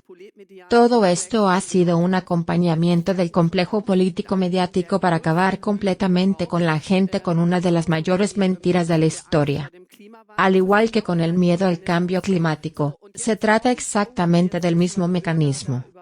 Así que, aquí viene, ahora tenemos que vigilar a los ciudadanos de allí. Eso va directo al estado de vigilancia. ¿Por qué? Sí, no quieres tener ciudadanos desagradables. Es como en 1984 de George Orwell se ve perfectamente, donde se crea un enemigo imaginario externo y se vigila a la gente. Aldous Huxley también es muy interesante, al igual que Ray Bradbury, el libro Fahrenheit 451, libros maravillosos que pintan una distopía del futuro hacia el que estamos, lo diré ahora, corriendo a toda máquina. Una von der Leyen sueña por las noches que puede leer nuestros mensajes, así que los míos los lee todos de todas formas, creo que los tuyos también. Un poco incómodo, pero qué bonito sería que tú y yo ya no pudiéramos pagar con dinero en efectivo. Para ser sincero, todos los que estáis aquí ya no podéis pagar con dinero en efectivo, se os puede controlar. Y aquí está la cosa, si no hubieras bailado al son de los poderosos, si hubieras dicho en los tiempos de corona, oye, no me voy a vacunar, ¿qué crees que hubiera pasado si ya se hubiera tenido los medios, como Söder en Baviera, o de alguna manera como Lauterbach, lo que hicieron con los no vacunados? Bloqueo de cuenta, entonces podrías haber dormido bajo el puente, porque el euro digital no es más que un medio de represión política. Si usted es un divergente, entonces puede ser bloqueado y se le pueden retirar sus bienes, simplemente pueden ser confiscados si solo están disponibles electrónicamente. Al final, de eso se trata. Acabamos de escuchar el otro panel, hablando de la propiedad, no más propiedad occidental. Uno dice que quiere comprar una propiedad, el otro lo desaconseja. También estoy con este último, en el que digo claramente que cualquiera que siga comprando propiedades ahora está sujeto a hipotecas obligatorias. Ya vimos lo rápido que esto puede ocurrir en Alemania con la ley de equiparación de cargas en los años 50. Hay una hipoteca obligatoria sobre él, que también usted puede aún pagar, y eso es sencillamente todos estos medios. Las prohibiciones del oro son precursoras de los controles de capital. Si el euro sigue cayendo en picado, y lo hará, el euro solo sobrevivirá gracias a las compras de apoyo de los bancos centrales, es decir, de los bancos centrales extranjeros que venden su propia moneda, la moneda fuerte, contra el euro. Todavía tienen que absorber toda esta mierda, toda esta moneda blanda. Y entonces habrá prohibiciones de oro. En otras palabras, lo vimos en el periodo previo a la Primera Guerra Mundial y durante la Primera Guerra Mundial, a través de los bonos de guerra, a cambio de oro. Pero después no pudieron hacerlo, por lo que dejó de ser fungible, y eso tiene que ver con el hecho de que la gente ya no puede salirse de las monedas nacionales. Y por eso quieren el euro digital. Saben que es una moneda basura, que es dinero fiduciario, que solo es electrónico, y quieren presionar a la gente para que ya no pueda decir lo que piensa. Entonces sus cuentas serán bloqueadas. Y por otro lado, ya no pueden salir de esta moneda, este dinero fiduciario. Punto. Este espectro entre izquierda y derecha en realidad ya no es la cuestión, o no es la cuestión hoy en día. El tema de hoy es, en realidad, la tensión entre libertad y represión estatal. Eso es. Para mí personalmente. Y entonces siempre sé lo que viene después, o sí, quiero decir, ¿por qué es la AfD? ¿Por qué dicen eso? Aquí los de derechas somos nosotros y todo eso. Sí, los conservadores de derechas también, pero siempre hay que priorizar. Y mi prioridad personal es aceptar que nos oponemos a un Estado prepotente para preservar nuestras libertades civiles. Esa es exactamente la razón por la que me metí en política. Esa es la razón por la que estoy sentada aquí hoy.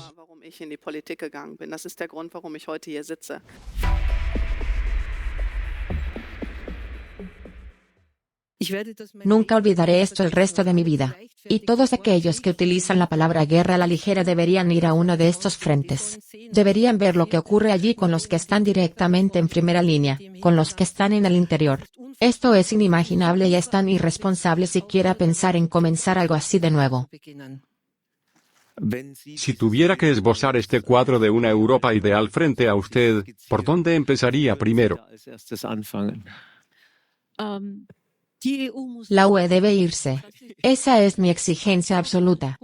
A lo largo de los años, a través de tratados y crisis, la UE ha adquirido un poder de ocupación sobre Europa y, en mi opinión, está ocupando este continente de forma brutal y autoritaria, asfixiando estas culturas, asfixiando la libertad de expresión, y llevando a este continente de vuelta al lugar del que la UE realmente quería sacarlo, es decir, de las ruinas de la guerra. Y ahí es exactamente donde la UE está llevando a esta Europa de nuevo. Y esta le pertenece lejos. Es una construcción abstracta que ya no tiene nada que ver con Europa. Es un grupo distante de burócratas que probablemente ya no saben lo que pasa en esta Europa, salvo en Bruselas, en sus enclaves, en sus burbujas. Esa sería mi primera reivindicación, y sería inflexible. Porque no se puede reformar esta UE, hay que poner el sistema a cero en este caso.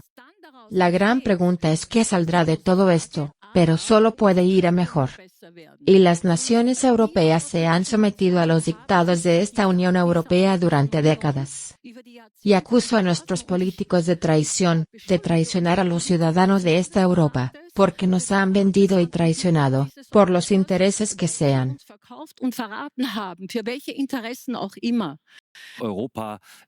Europa es realmente el centro del mal en este momento. Este es el lugar donde se originan todas las cosas malas. Europa no puede reformarse. Esta Europa que tenemos hoy debe desaparecer definitivamente por completo. En este sentido, no soy un ardiente europeo, este monstruo burocrático, esta estructura paternalista autorreferencial, esto es un proyecto imperialista de los Estados Unidos desde mi punto de vista, que se ha traído sobre los estados en Europa. Bien planeado, maravillosamente preparado, ya hablaré un poco de ello cuando tenga ocasión. Así que no soy un ferviente europeo. En realidad no, tampoco se puede ser. Realmente no se puede reprochar este pseudoparlamentarismo que se escenifica ante nuestros ojos. Esto es un teatro de la nada. Si nos fijamos en los discursos, los diputados tienen 2 minutos, 3 minutos, y luego se les corta el micrófono, sobre todo si dicen algo que no encaja con la opinión de la señora von der Leyen, que mientras tanto está preocupada con los planes de inteligencia de la UE en su cabeza. Puedes verlo todo en sus ojos, puedes ver los pensamientos totalitarios que pasan por su cabeza. Esta no puede ser una Europa deseada por nadie, al menos por mí. No puedo imaginar qué tipo de gente querría una Europa así, salvo los que se preocupan puramente de reivindicaciones de poder y de cuestiones imperialistas, de preparar nuevas guerras o, al menos, de preparar algún tipo de capacidad bélica. Esa no es mi Europa. Mi respuesta es muy sencilla: cerrar todas las autoridades de la UE inmediatamente, por completo y sin sustitución. Despedir a todos los funcionarios europeos, completamente y sin reemplazo. No necesitamos esta burocracia. Y creo que aquí en el podio, y esto es un poco una crítica general que me gustaría dirigirnos a nosotros mismos, estamos cometiendo el error de caer en la propaganda que he mencionado antes al asumir que esta Europa, esta UE, puede reformarse. La UE no puede reformarse más que un hotel totalmente ocupado que se quiere renovar. Eso no es posible, aquí no podemos reformar nada. Solo podemos abolirla y abolirla de verdad sin sustituirla. El ciudadano no necesita nada de esto, porque nada de esto paga la vida, la libertad y la propiedad. Estos son los valores que estarían en juego. La UE no ha mejorado nada de forma relevante, solo ha dificultado las cosas.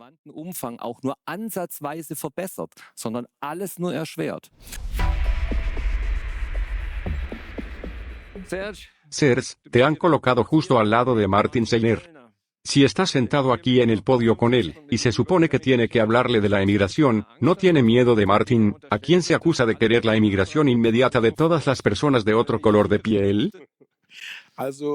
Bueno, no aquí en Praga, desde luego no en la República Checa, porque los dos somos extranjeros ahora mismo. Así que no puede deportarme. Punto, especialmente cuando se trata de temas como la política de refugiados, la emigración, la integración. Creo que Martin Sellner se ha equivocado durante años. Sí, así que cualquiera que sea un poco leído y escucha un poco más atentamente. Y este chico, también es muy sexy, hay que decir, guapo, por lo que no solo puede hablar, también se ve bien, no, pero sus ideas, sus pensamientos son limpios. Martin, du hast ein Buch zur Emigration geschrieben, oft. Martin, usted escribió un libro sobre la emigración, a menudo citado, a menudo tematizado. Ha provocado acaloradas discusiones con sus teorías. También fueron un problema en el proceso de prohibición del Compact. Hablar hoy de repatriación de extranjeros es casi una cuerda floja jurídica. ¿Cuáles son sus tesis fundamentales? He aquí un breve resumen.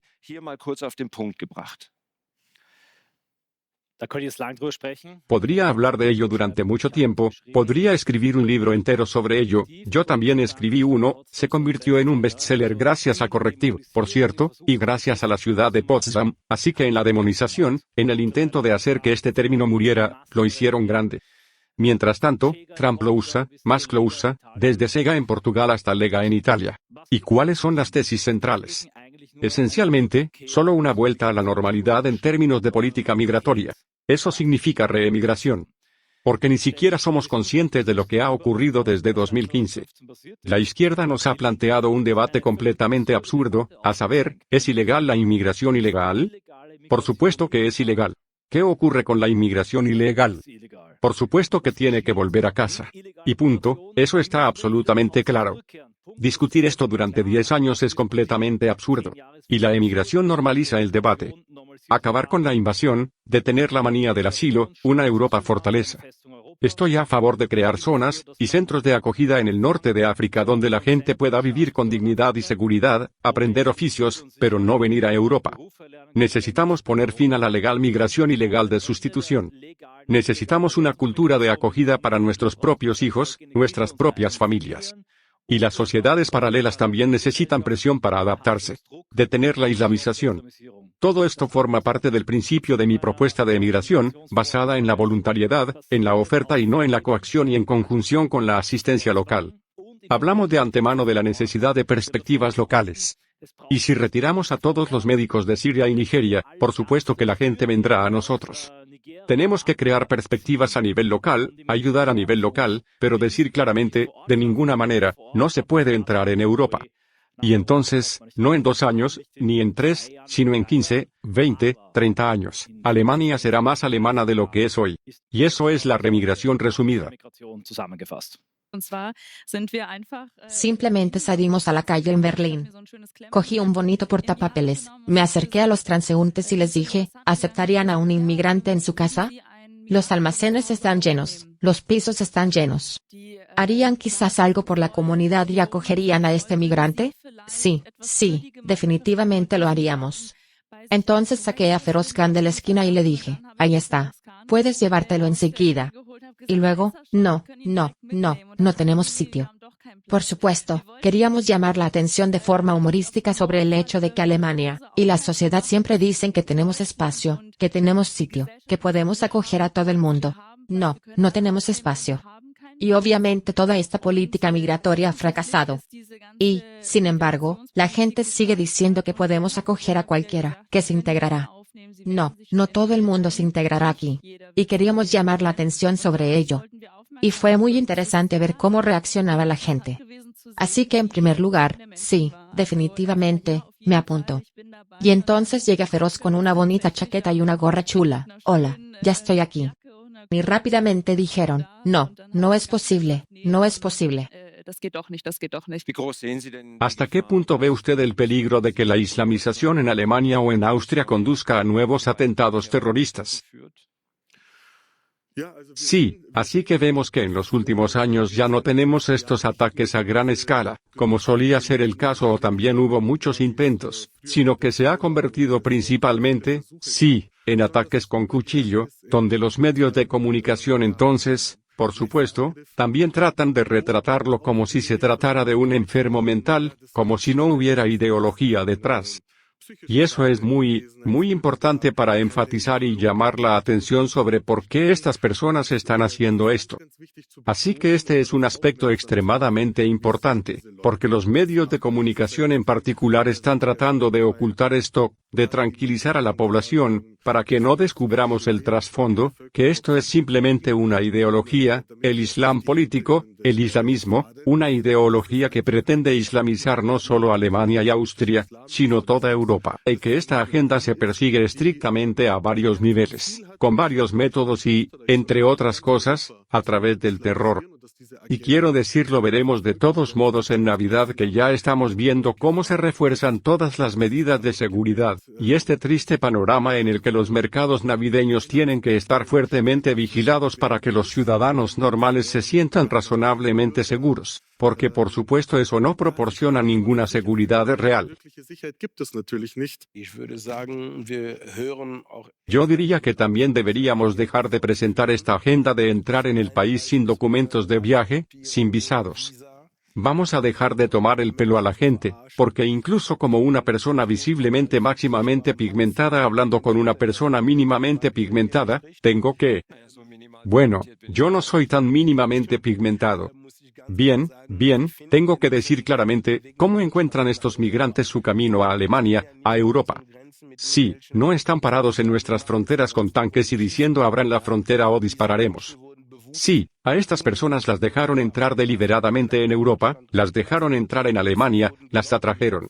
Acabo de estar en la República Democrática del Congo hace 15 días, y allí también hay estructuras de contrabando que claramente saben exactamente cuánto subsidio familiar por hijos hay en Alemania, qué esperar, etcétera, etcétera, etcétera. Así que yo tendría una solución muy sencilla para resolver toda la crisis de asilo e inmigración. Creo que esto se acabaría rápidamente si los centros de asilo se construyeran simplemente junto a las villas de los políticos. Eso se solucionaría muy rápidamente, pero bromas aparte. Simplemente hay un primer paso, una inversión de los factores de empuje y atracción. Muy bien, como usted ha dicho, hay que acabar con todos los incentivos para que la gente venga aquí. Quiero decir, ¿dónde estamos, por favor? Gente de Bangladesh viene a Libia, paga a contrabandistas para llegar a Europa. Eso no tiene nada que ver con la huida, es migración económica porque la estamos incentivando. Por supuesto, todos ellos tienen que marcharse inmediatamente. Los inmigrantes ilegales que vienen aquí ilegalmente también deben marcharse. Todos los que han entrado ilegalmente en el país, por supuesto. Los que pueden entrar ilegalmente también pueden salir legalmente. También me hace especial gracia, las comunidades de izquierdas, no podemos hacer nada contra la inmigración masiva, tenemos que abrir las fronteras. Por supuesto, millones vendrán aquí. Pero se supone que cada individuo que va a ser deportado es como escalar el Everest. Se necesitan soluciones sencillas y claras. Seguimos viviendo en este culto a la culpa después de 1945. Sí, nosotros, como alemanes, tenemos la culpa. Tenemos que acoger a la gente porque tenemos el deber de hacerlo. No tenemos esa obligación. Tampoco tenemos que acoger a nadie. Podemos acoger a personas que vienen por necesidad, que se integran, que también agradecen haber encontrado aquí un segundo hogar. Y que también nos lo demuestran a cambio. Gracias por aceptarme, me integraré aquí. Y sí, como yo. Por ejemplo, tienes antecedentes familiares de migrantes que vinieron a Alemania, que aprendieron aquí el idioma, que tuvieron que trabajar, que no les dieron nada de nada. Les dieron un piso muy pequeño donde dormían 6 en una habitación. Se abrían camino y seguían amando y respetando este país. Y eso no ocurre hoy en día. Y solo puedo decir que proviene de este culto a la culpa, y tenemos que alejarnos de él. No es nuestro trabajo acoger a toda la gente de aquí, y menos aún salvar el mundo. Y nuestro primer incentivo es decir que si estás agradecido por ello, si nos demuestras que estás integrado, entonces te aceptaremos encantados. Y eso es bueno. Pero simplemente hay un gran número de personas que no se integran aquí. Y creo que es una tragedia muy, muy grande. Y me gustaría, el bombardero negro del Congo, Leopard Sea, me gustaría que mi coraje se derramara sobre la población alemana, para decirles que no tengan miedo. El miedo es un mal compañero. Llegué a Europa como niño refugiado de la República Democrática del Congo, encontré mi camino, aprendí a amar su país. Mis hijos son alemanes. Ahora estoy dispuesto a realizar esta misión mano a mano con vosotros. Y eso es por lo que quiero hacer fuerza el año que viene.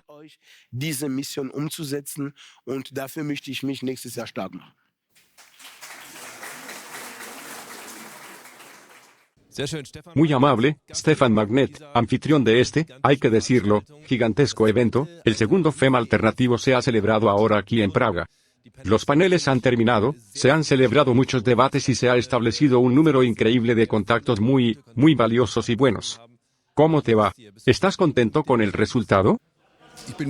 Estoy más que satisfecho porque todo ha salido a la perfección. No se produjeron incidentes graves ni acciones perturbadoras. Todos los oradores acudieron, hablaron y se entendieron de forma pacífica y amistosa. Por supuesto, hubo polémica en los escenarios, que es lo que queremos. Eso está bien, ha sido mejor que el primer año. Y estoy muy aliviado de que lo hayamos conseguido, en el verdadero sentido de la palabra, y me siento muy humilde y agradecido de que tengamos tantos colaboradores, y medios de comunicación excelentes que informan aquí de forma diversa y comprometida. Estoy muy satisfecho de que nos hayamos reunido aquí, y de que lo hayamos logrado por segunda vez. Genial, muy bien. Stefan, había una pregunta en tu eslogan, de la crítica al poder. ¿Podría definir un poco la palabra fuerza para que la gente entienda de qué fuerza estás hablando? Sí, también he dicho en mi discurso de clausura que se trata de aunar voluntades. Que si estamos de acuerdo, que perseguimos un objetivo, que queremos avanzar en una gran causa común, entonces podemos desarrollar el poder. Y de eso se trata para nosotros. Se trata de hablar en términos de soluciones concretas e ideas concretas, y de establecer imágenes objetivo delante de nosotros en las que podamos trabajar juntos. Y una voluntad común y organizada puede mover montañas. Lo vimos con Corona. Hubo cientos de miles, incluso millones de personas que dijeron no queremos que nos obliguen a hacer terapia génica, no queremos recibir la inyección, queremos integridad física, queremos libertad. Y eso ha llevado a que la protesta se haga grande y poderosa, a que la desobediencia civil tenga lugar en todas partes. Y ahora queremos que no haya guerra en Europa. No queremos que nos quemen en favor de una Ursula von der Leyen o un Jens Spahn o como se llamen todas estas marionetas. No queremos caer en la bandera azul y estrellada de la Unión Europea, sino vivir en autodeterminación y libertad, como hicimos con Corona, y que estos políticos no nos metan en una guerra precipitada. Esa es la voluntad común que queríamos expresar aquí. Y creo que lo hemos hecho bien, y también muestra a los espectadores en casa que estamos unidos. No queremos una guerra, unimos fuerzas ahora para evitarla el año que viene. Muy bien. Y también has reunido a mucha gente diferente sobre este tema. ¿Cómo podemos evitar una posible guerra en Europa? ¿Tienes la impresión de que también han surgido para vosotros próximos pasos concretos, como expertos de diversos campos? Realmente nos llevamos muchas cosas. Estaba claro que uno de los resultados del juego de simulación y del panel era que, por supuesto, la guerra debe reconocerse como lo que es. Es un crimen, es feo, es brutal, es sangriento. Hay que mostrar imágenes, hay que mostrar emociones. La guerra no es abstracta, no tiene lugar en algún lugar de Gaza o en algún lugar de Siria. No, ella viene a nosotros y se supone que debemos morir por ella, debemos sangrar por ella. Debemos perder las agallas y los brazos en el frente y en casa. Cuando caigan las armas pesadas de destrucción masiva, afectarán a nuestra patria. Entonces también afectará a las personas mayores que dicen, de todas formas no tengo que ir al frente. Pero estáis perdiendo nietos y nietas, porque las hijas también deben ser reclutadas en aras de la igualdad. Y la guerra también vuelve a casa. Siempre ha sido así. Los ancianos también sufrieron en 1945 porque hubo bombardeos, porque hubo expulsiones y violaciones. Así que afectará a todos. Una guerra es fea, no necesitamos otra puta guerra en Europa. Así que está claro que este tema te toca muy de cerca y es muy importante que lo expongas a los espectadores, pero también a todos los que has reunido aquí. Un trabajo excepcional. Enhorabuena una vez más por este acontecimiento, también de nuestra parte. Estaremos encantados de informar al respecto, y también haremos un resumen de los paneles. Tal vez para el espectador, cuando ahora se da cuenta de que hay expertos, personas que tienen influencia. Realmente has reunido a todos, desde personas influyentes hasta candidatos a canciller. Vaya, con una cerveza tendrás que contarnos cómo lo hiciste. Pero vaya, qué fuerte. La verdadera pregunta ahora es, ¿qué le dirías al espectador? Si simplemente hablaras en su habitación, donde él está sentado ahora mismo y observándote. ¿Qué puede hacer personalmente, cada individuo, para evitar una posible guerra? Sí, soy claramente de la opinión de que solo somos la fuerza motriz. Queremos demostrar que muchas personalidades, que ya resultan familiares a los telespectadores por la época del coronavirus, y otros programas de una amplia gama de productos mediáticos en los que la gente confía, que estamos uniendo nuestras fuerzas contra la guerra. Lo estamos haciendo. Marcamos el camino. Asumimos la responsabilidad. Ofreceremos una amplia variedad de oportunidades en las que el público también podrá participar de una manera sencilla. Somos plenamente conscientes de que no todo el mundo puede montar un canal de televisión como Cla.tv o Auf1. No todo el mundo puede organizar una mega demostración con cientos de miles de personas o ser un abogado que escribe anuncios ingeniosos. Pero todo el mundo puede hacer algo. Cualquiera puede distribuir folletos. Sí, cualquiera puede pegar pegatinas. Cualquiera puede decir claramente de qué se trata ahora en su círculo familiar, en el trabajo o en la mesa de los de siempre. Sí, los poderosos quieren encubrir sus crímenes huyendo a la guerra. Y quieren quemarnos, como siempre. Ahora somos las piezas del tablero de ajedrez. Deberías dejarles saltar por encima de la cuchilla. Y tenemos que decir, no. Y cada espectador tiene que preguntarse, ¿qué puedo hacer? ¿Quiero ponerme delante? Probablemente no. Sí, no mucha gente quiere eso. Entonces quizá pueda hablar de ello con mis amigos. Sí, quizás yo tampoco quiera eso. Luego reparto folletos en secreto por la noche o pego pegatinas en algún sitio. Si la iglesia viene otra vez y dice que la vacunación es libertad, la guerra es libertad, entonces pegaré una pegatina como esta en la puerta de la iglesia, no a la guerra, sí a la paz, lo que sea. O puedo donar, puedo apoyar, puedo ser un multiplicador, puedo descargar los programas y volver a subirlos para burlar la censura social. Hay 1000 posibilidades. Cada uno tiene que pensar en lo que puede aportar. Si te quedas de brazos cruzados y no haces nada en 2026, cuando todavía será posible hacer algo, porque después apretarán la correa y entonces no habrá muchas oportunidades para la resistencia pacífica. Quien no haga nada ahora tendrá que aguantar la pregunta de por qué no hizo nada cuando ya no sea posible. Ahora es el momento de hacer algo. Activismo significa ser activo y todo el mundo tiene que ser activo por la paz. ¡Qué declaración! Muchas gracias por esta entrevista, por todo el evento, y cruzaremos los dedos por vosotros, y os apoyaremos en todo el formato para que esta paz se mantenga realmente. Muchas gracias. Aquí en directo en el segundo AWEF, ahora tenemos a Elías Sasek aquí en directo. Y Elías, estuviste aquí ayer, llegaste temprano. Vosotros estabais allí en un grupo algo más reducido, en un círculo cerrado al que nosotros tampoco tuvimos acceso, debatiendo temas muy importantes. ¿Podemos preguntarte qué debatieron allí? ¿Tienes algún ejemplo? ¿Puedes decirnos algo que pudiera haberse decidido ayer? Nos interesaría mucho saberlo. Sí, ayer fue muy interesante. Y ciertamente estamos de acuerdo en un punto. ¿Cuál es una de las mayores amenazas en este momento? También contra el movimiento por la libertad, la escena ilustrada que tenemos, y también los medios de comunicación libres.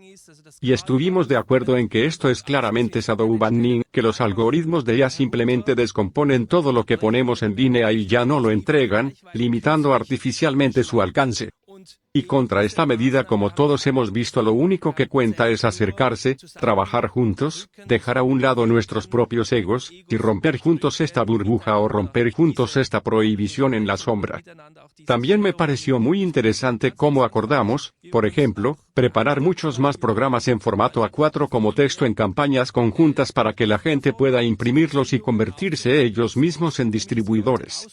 Así que vemos que el círculo se cierra, se vuelve a lo analógico, a lo offline. Ahora ya estamos muy avanzados con Cla.tv offline. Lo que llevamos años haciendo con la VNC, imprimir y distribuir nosotros mismos, crear redes de distribución también es muy popular.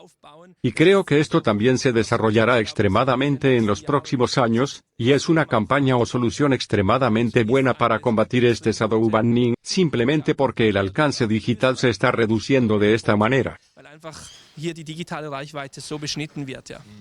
Muy fuerte.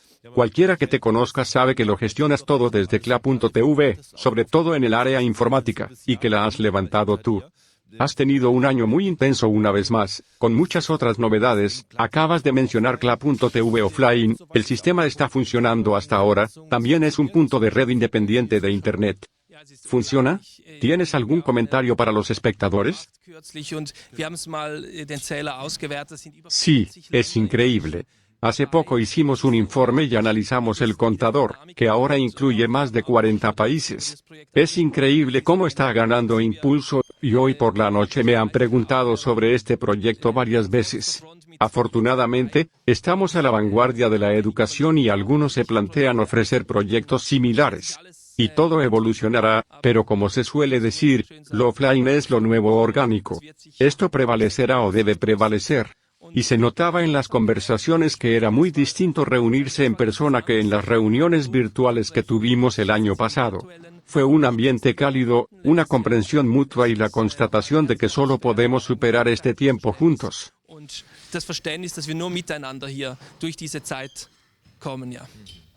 Muy bien.